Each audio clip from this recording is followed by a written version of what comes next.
All right, cooking, cutting up, keeping it real. Thank you to my brother, one of my favorite brothers, Brad, who's going to film for us today. And Nils has just told me that he is a really good cook in Germany. So I'm going to pin him down at some point. He's going to teach me something German. Just saying.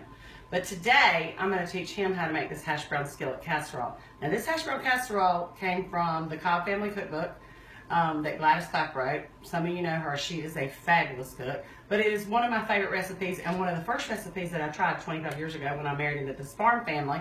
And everybody likes this. I'm just saying, if you never make anything that's on this blog, this is the one. So we're going to do this as a side. So what we've done is, we like this iron cast, this skillet. It has better flavor. It has more heating. It heats evenly. Do you use one at home? Yes. In Germany? And tell where you're from.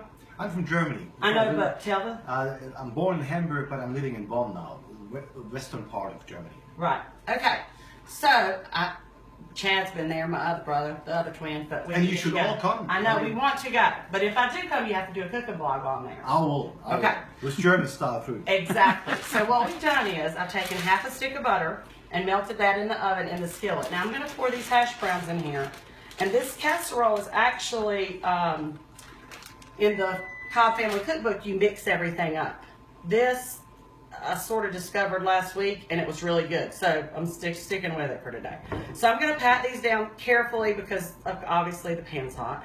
And then we're going to mix 8 ounces of sour cream and 1 can of creamy chicken soup. Okay? Real easy. This is a real easy recipe. It's also great to make ahead. You can make this ahead and stick it in your refrigerator. Your meat will be done in the crock pot when you get home, and you can pop this baby in the oven, and it's great. You can serve it with beef, pork, chicken, ham, whatever. It's just one of those really good staples. Almost like macaroni and cheese, really. So I'm going to mix that up. I'm going to add about a teaspoon of salt and about a teaspoon of pepper. And I'm going to add about a tablespoon of onion powder. And the reason I do this is because it calls for onion, but my children and my husband do not like chunks of onion. Okay, this is a little bit dry, so, you know, we're keeping it real. Hold on. Okay, now we're going to put some onion powder in there. We're going to mix that in. We don't have this in Germany. I think it's great because my children don't like to eat onions as well. Well, we can buy you some and put it in your suitcase. Oh, I don't know what the German yeah, that white dust. Yes, it's white powder. It's onion powder, you know? You're like, smell it. Lisa, smell it. So we're going to put this on top, okay? And Nils, if you'll open both of those packs of cheese. Right. I have 2 bags, one of sharp cheddar and one of Colby Jack. We're going to do half of each of those in this recipe. So there's our soup and our spices and our creamy chicken soup. I'm going to spread that out a little bit. This is really good. Y'all are going to love this. I'll bring you some tonight after I take it outside. So, okay, now I'm going to take half of this, and our hands are clean. I just fed the boys some of this pork cannoli, and they loved it.